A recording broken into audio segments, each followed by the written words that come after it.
कौन होगा दलित वोटरों के नाव का माझी? ये अपने आप में एक बड़ा सवाल है कि लोग बहन कुमारी मायावती जी को अपना नेता माने या चंद्रशेखर आजाद को या अन्य छोटी छोटी पार्टियों को। बड़ा सवाल अपने आप में है, क्योंकि बिहार का चुनाव है और बिहार के चुनाव में भी लोग सोच नहीं पा रहे हैं कि भैया आखिर दलित समाज किसके पास जाएगा, किसके तरफ जाएगा कि उनका हक मिलेगा, किसकी तरफ जाएगा कि उनको अधिकार मिलेगा। क्या युवा नेता की तरफ जाए तब लोगों को प्यार मिलेगा, उनका हक मिलेगा, या पहली पुरानी पार्टी बसपा की तरफ जाएंगे तब उनको हक और अधिकार मिलेगा? साथियों, जैसे ही चुनाव सिर पर आ रहे हैं, सियासी घमासान तेज हो गया है और अब तो भाजपा सपा कांग्रेस को छोड़कर लोग अपने ही लोगों में जो है कि विवाद खड़ा कर लिए। अपने ही लोगों में कोई किसी को बरसाती मेढक कह जा रहा है तो कोई कह रहा है कि वो कुछ नहीं कर पाएंगे, कोई ये कह रहा है कि कितना भी कोई हमें गरियाएगा तब भी हमारी पार्टी मजबूत बनेगी। आज इसी पर बात करेंगे, क्योंकि चंद्रशेखर आज़ाद भीम आर्मी के संस्थापक हैं और आज़ाद समाज पार्टी के राष्ट्रीय अध्यक्ष के साथ साथ नगीना के सांसद हैं। वो जब भी कोई ऐसा मसला होता है, दलितों पे अत्याचार होता है, अगर उनका ट्विटर हैंडल उठा के देख लें या उनकी कोई पोस्ट उठा के देख लें, आए दिन उनकी वीडियो सोशल मीडिया पे वायरल होती है। हर दिन बयान होता है, हर दिन इंटरव्यू होता है। लेकिन चंद्रशेखर आज़ाद एक युवा नेता है, साथ ही नए नेता हैं। लोग कुछ इन पे विश्वास कर रहे हैं, कुछ नहीं विश्वास कर रहे हैं। बसपा के बारे में कह रहा है ये पुरानी पार्टी है, माननीय कांशीराम साहब के ज़माने की पार्टी है। जब माननीय कांशीराम हुआ करते थे तो बसपा की 4-4 बार की सरकार हुआ करती थी, बहन जी का जलवा हुआ करता था, इसलिए हम बहन जी को वोट करेंगे। तो भैया कोई बहन जी की तरफ जाए, कोई चंद्रशेखर आज़ाद की तरफ जाए, तो कोई कुछ अन्य पार्टियों के साथ जाए, तो दलित अक्सर बट तो रहे हैं। जब दलित बट रहे हैं तो आखिर सच क्या है? माननीय कांशीराम साहब का असली हकदार कौन है? माननीय कांशीराम साहब के विचारों पर असली पार्टी कौन चल रही है? आज इसी मुद्दे पर बात करेंगे। तो आपसे निवेदन है कि चैनल को सब्सक्राइब कर लीजिएगा, क्योंकि आज बहुत ही मज़ेदार स्टोरी लेकर आए हैं। क्योंकि ये खबर पूरे बहुजनों में एकदम ताकत पैदा कर देगी कि आखिर हमें किसके तरफ जाना है। तो साथियों, चैनल को सब्सक्राइब नहीं किया है तो सब्सक्राइब कर लीजिए, बेल आइकन की घंटी दबा दीजिए। अगर यही वीडियो हमारे फेसबुक पर देख रहे हैं तो सत्या एक्सप्रेस पेज को फॉलो कर लीजिए, अंत तक देखिएगा और वीडियो समझ में आएगा तो शेयर ज़रूर करिएगा। साथियों, आज तक आप लोगों ने किसे वोट किया है? खासकर दलितों की बात कर रहा हूँ। किसे वोट किया? बहन कुमारी मायावती जी को, बसपा को? 4-4 बार की सरकार आपने देखी है, कितनी अच्छी सरकार थी। लेकिन सन 2012 के बाद 2024 तक स्थिति इतनी खराब हुई कि बहन जी सत्ता में नहीं आई, बल्कि कुछ ऐसे लोकसभा और विधानसभा चुनाव में तो बहन जी की मात्र 1 सीट और 0 सीट आई। राजस्थान भी देख लिया, हरियाणा भी देख लिया, आपने दिल्ली भी देख लिया, हर जगह देख लिया, बहन जी की कहीं सीट नहीं रही। लेकिन बिहार के चुनाव में जिस तरह से तैयारियां जोर शोर से चल रही हैं, इस चुनाव के बाद लोगों को एहसास हो जाएगा कि बहुत बड़ा काम हो सकता है। बहन जी बहुत बड़ा खेल कर सकती हैं, क्योंकि उससे पहले सन 2026 के चुनाव में पंचायत का चुनाव है। समझ रहे हैं आप? पंचायत का चुनाव है, यानी जिला पंचायत सदस्य का चुनाव है। और जिला पंचायत सदस्य में भी कुछ लोग पार्टियों का टिकट लेकर चुनाव लड़ेंगे।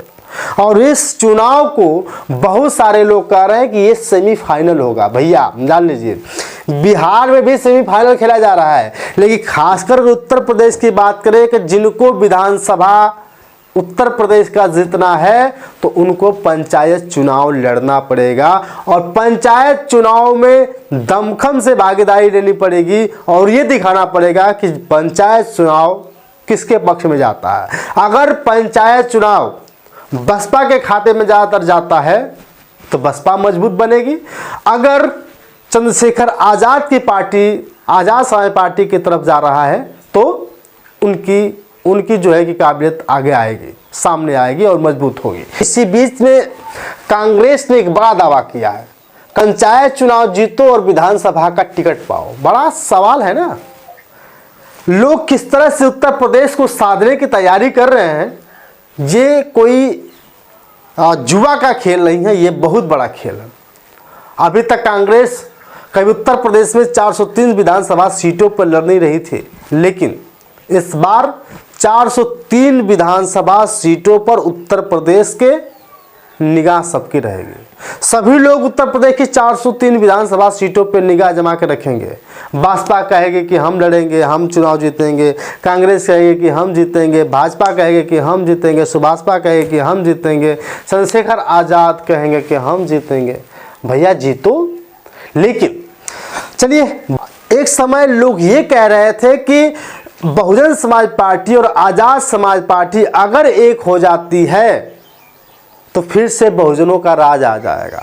अगर सुहेलदेव समाज पार्टी फिर से एक हो जाती है तो फिर से बहुजनों का सरकार आ जाएगा। स्वामी प्रसाद मौर्य और जयप्रकाश जी अगर सब लोग आ जाते हैं तो फिर से बहुजनों की सरकार होगी। तो बहुजनों की सरकार होगी या बहुजन समाज पार्टी की सरकार होगी, ये समझ नहीं आ रहा है। तो लोग एक तरफ जुड़ने की बात कर रहे हैं, एक तरफ जोड़ने की बात कर रहे हैं। जनता कहती है कि अगर हमें कोई दिक्कत होती है तो सबसे पहले हम भीम आर्मी के लोगों को फोन लगाते हैं। कांसी राम साहब हुआ करते थे तो हर सुख दुख में साइकिल चला करते थे, और आज बसपा भी उसी तर्ज पर चलना शुरू करती है। जब से आकाश आनंद जी को मुख्य नेशनल कोऑर्डिनेटर बनाया गया है बसपा का, तब से बहुत सारे लोगों को पेट में दर्द भी हो रहा है, ऐसा बहन कुमारी मायावती जी भी कहती हैं। उनका एक ट्वीट सामने आया है, कहा है कि देश में अगर कोई भी अंबेडकरवादी पार्टी है तो वो है बसपा, और पार्टी हित में लोगों पर कार्रवाई करने पर, पश्चाताप करने पर उन्हें वापस भी ले लिया जाता है। बहन जी ने साफ साफ लिखा और कहा है कि पार्टी हित में लोगों पर कार्रवाई तो करती हैं, लेकिन अगर वो पश्चाताप करते हैं तो तुरंत उन्हें वापस भी ले लेती हैं। और साथ ही इसी क्रम में अगर आकाश आनंद जी के उतार चढ़ाव और उन्हें मुख्य नेशनल कोऑर्डिनेटर बनाने से बहुत सारे लोगों को बेचैनी है।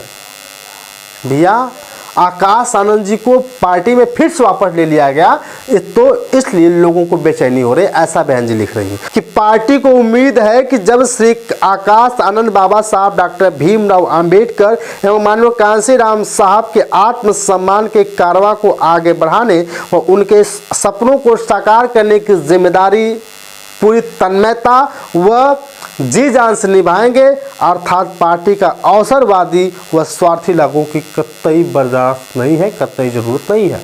बहन जी ने कहा है कि माननीय कांसी राम के साहब के सपनों को अगर पूरा करेगा कोई भी व्यक्ति तो वो पार्टी के लिए हितकारी होगा, और अगर उसके अंदर थोड़ा सा भी स्वार्थ आया तो पार्टी का नहीं रहेगा। इसके बाद बहन जी लिखती हैं, जैसे भी कांग्रेस, भाजपा व सपा आदि पार्टियों के सहारे व इसी पर चलकर बहुजनों की एकता और बसपा को कमजोर करने वाले बरसाती मेढकों के तरह संगठन व दलों के नेता चाहे निजी स्वार्थ में विधायक, सांसद व मंत्री क्यों न बन जाएं, इनसे समाज का भला नहीं हो सकता और इनसे सावधान होने की जरूरत है। कोई भी नेता भाजपा के साथ मिलकर, सपा के साथ मिलकर, कांग्रेस के साथ मिलकर अगर कभी भी नेता, मंत्री, विधायक या सांसद बनना चाहता हो या किसी के साथ गठबंधन कर कर सांसद, विधायक, मंत्री बनना चाहता है तो उससे समाज का विकास नहीं होगा, समाज का उद्धार नहीं होगा। जैसा कि आपने देखा होगा कि कुछ दिनों पहले कि पिछले कुछ चुनावों में चंद्रशेखर आज़ाद जी समाजवादी पार्टी के पास जाकर के अखिलेश यादव जी के साथ बैठ कर के खूब तिलखियाँ कस रहे थे, और समाजवादी पार्टी के नेता साफ साफ कह रहे थे कि अगर आपको बचना है, घबराने की ज़रूरत है तो वह है बसपा को आपको ध्यान देने की ज़रूरत नहीं है। तो वहीं चंद्रशेखर आज़ाद मुस्कुरा भी रहे थे। तो साथियों, कहीं ना कहीं अभी भी लोगों में सवाल बना पड़ा है, आखिर बसपा या आज़ाद समाज पार्टी। साथियों, समय के अनुसार देखना जरूरी है, क्योंकि एक बार और मौका देना चाहिए बहुजन समाज पार्टी के मुखिया को। क्योंकि जब तक उनको मौका नहीं दिया जाएगा तब तक जो सारे सपने बहन जी ने सजा के रखा है शायद पूरा नहीं हो पाएगा। और इसी पर सवाल अगर चंद्रशेखर आज़ाद से पूछा जाता है कि आपको बहन जी ने, आपको बहन कुमारी मायावती जी ने बरसाती मेढक बताया है, तो चंद्रशेखर आज़ाद ने बड़े प्यार से जवाब दिया कि बहन कुमारी मायावती जी ने मुझे बरसाती मेढक नहीं बल्कि मीडिया को बरसाती मेढक बताया है, क्योंकि अगर मुझे बताती तो मेरा नाम लिखती। इसलिए बहन जी पे कोई टिप्पणी नहीं है। तो अभी भी बहन जी का सम्मान कर रहे हैं और आकाश आनंद जी के बारे में कह रहे हैं कि आकाश आनंद कितना हो भी हमें कमज़ोर करने की कोशिश करेंगे, हमें परेशान करने की कोशिश करेंगे, तो जान लीजिए कि उतनी ही पार्टी हमारी मजबूत होगी। एक तरफ चंद्रशेखर आज़ाद ज़मीन पर चल कर अपनी पार्टी को मजबूत करने में लगे हुए हैं, तो वहीं दूसरी तरफ बहन कुमारी मायावती जी कह रही हैं कि हमारा जितना भी दलित वोटर है सब हमारा है और दलित वोटरों में कोई सेध नहीं लगा सकता। तो समय के अनुसार बदलना होगा, आकाश आनंद जी को ज़मीन पे उतरना होगा।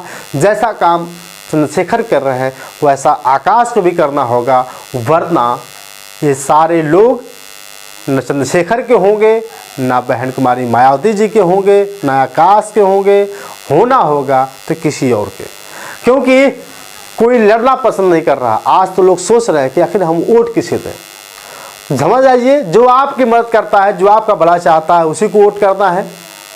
बाकी आपकी राय कमेंट करके बताइएगा। बहुत बहुत धन्यवाद।